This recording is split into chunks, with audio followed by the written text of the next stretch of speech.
Welcome to Explore English Churches, and today we are at St. Peter's and St. Paul's Church in Olney in Buckinghamshire, and we've come to explore this wonderful church. Actually has connections to John Newton, who actually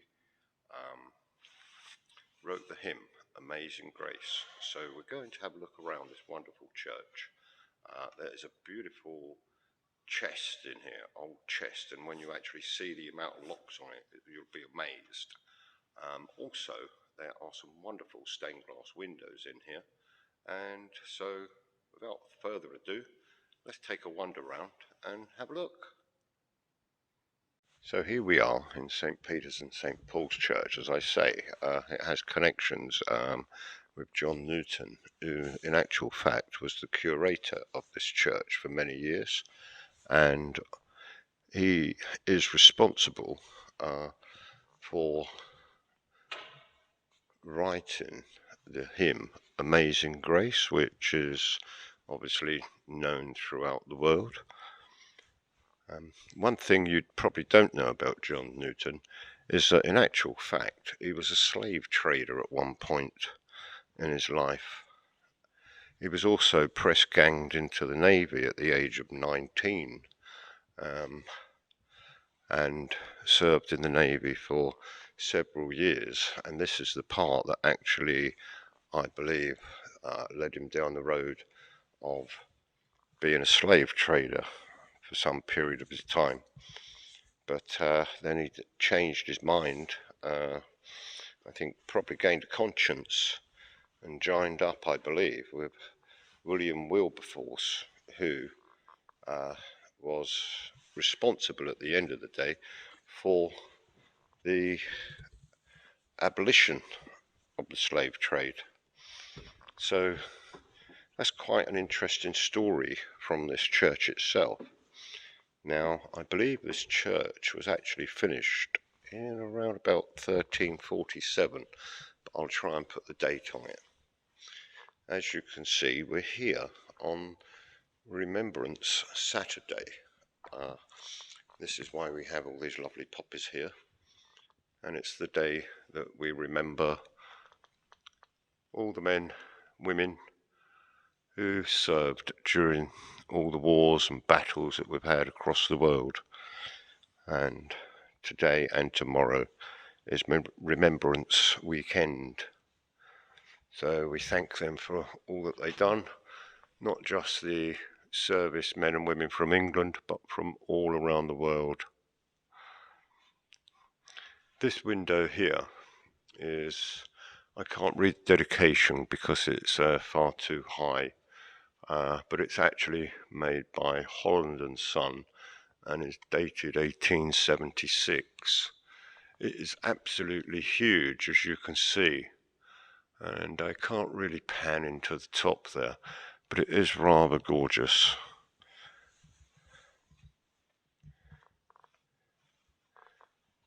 This is all highly decorated and coloured, as you can see. There's another window over here, not as vibrant.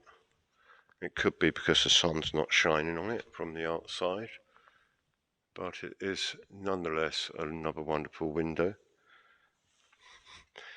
There's so many interesting things in this church. As I said earlier, there's a wonderful old chest that I want to show you, and what we're going to do is actually count the locks on it, because I haven't counted them yet. As you can see, we have a sedilia here, quite a large one, and this window here is rather gorgeous. I couldn't see a date on that window, 1890. Let's take a wander down the church. Before we do, I want to show you the roof and the angels on the roof. And I will try, and you know I always struggle to zoom in here. There we go. Maybe I can make that a little bit better for you. But highly decorated, highly painted. Rather sweet.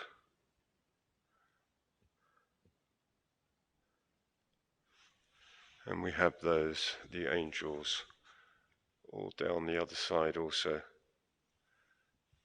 Very difficult to film because they are so high up. So I hope you appreciate my efforts, even if they aren't perfect.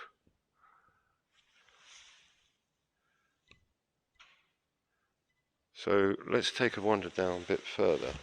There are no misericords in this church. I have had a look under the seats, but I can't find any. Something that I truly would have expected in here, to be honest with you. Now, we do have some rather large poppy heads in here.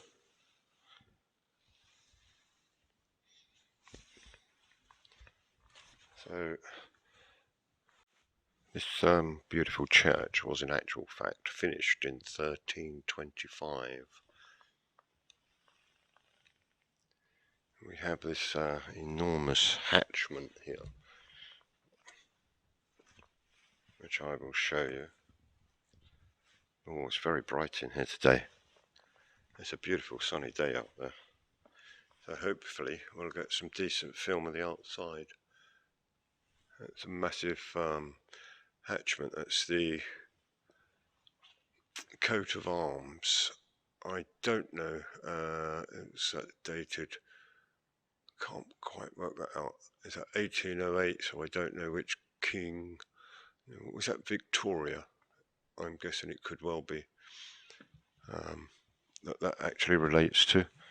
And we do have a list of rectors up here, and I want to pop over.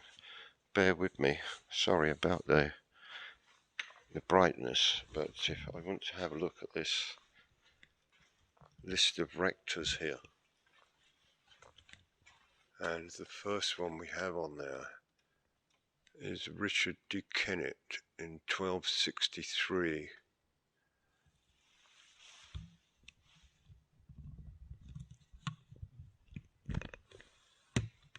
Oops, a daisy.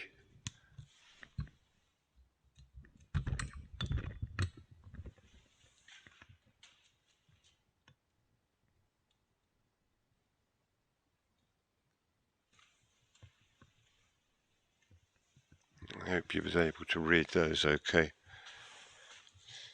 We're going to take a wander down. There are, in actual fact, two fonts in this church.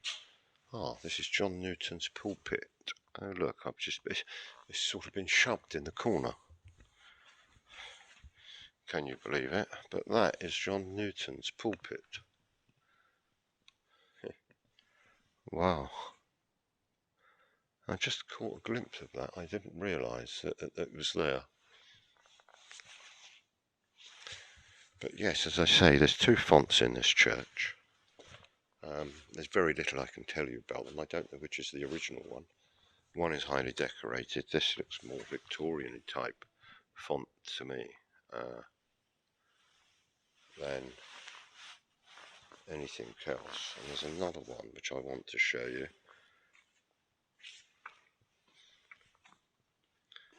Which I think is probably, this one here. Yeah, it's dated 1897. There you go. I was correct. What do we have? I've just noticed this plaque here. This this font was given by the vicar, Reverend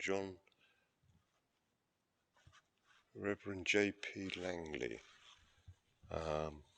in 1897. I've never seen one of these brass plaques here like this. Yeah, in the reign of Victoria. That's Queen Victoria. It is a rather huge church. Now let's go and have a look at this wonderful chest. And what we're going to do, we're going to count all the locks. Look at this beautiful chest here. Fantastic. So we have two keyholes there, another one there, we have a padlock, that's 4, and then we have 2 more keys here, and this is what they would have kept all the church papers in. And as I understand it, it would have been the rector and possibly one of the church wardens or parishioners would have kept the keys, and the reason why, it was 2 sets of keys that nobody could get in, on their own and take anything out. This, I believe, would have possibly been the original font, and it looks to me if it's been defaced here, look, and again here. So nothing on the history of that I cannot find. Yeah. So yes, here we have a massive information about John Newton.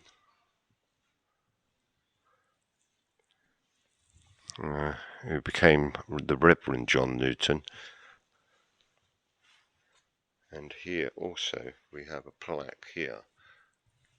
I don't know if you can see that very well. It's from the coffin of John Newton. I'm trying to read it because the sun is shining. John Newton, rector of this church, he died the 21st of December in 1807, and he was 83 years old.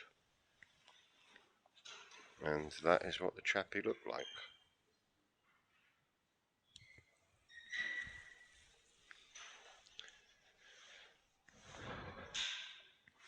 It is a lovely church. It's very well used. I've just spotted this.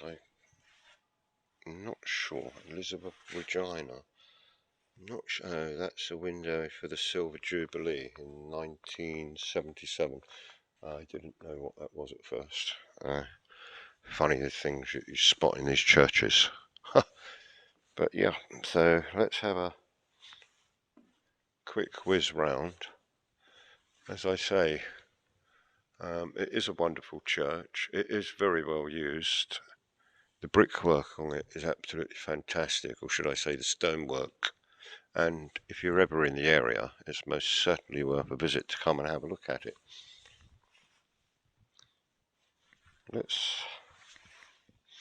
So I do hope you've enjoyed this video of St. Peter's and St. Paul's in the village of, in the market town, should I say, of Olney. And please like, subscribe. It costs nothing to subscribe to the channel. It's totally free, but it does help the channel grow, and it gives other people around the world the opportunity to be able to see some of the videos that I make and to be able to enjoy these wonderful churches. So let's just continue having a little wander round, and there's probably other things that I've missed, but I think I've covered most of the essential or important parts. If you pop over to my website, thechurchexplorer.com, you're able also to be able to purchase mugs or greetings cards, etc. from that site. Postage and packing is included with everything that you order, so you don't have to worry about the costs of that, and everything is shipped basically anywhere in the world. So how cool is that? So that's thechurchexplorer.com. That's my official website. So again, I hope you've enjoyed this video. Please like, subscribe, costs nothing to subscribe, and please share. So thank you very much for watching. Have a great day. Take care now. Bye.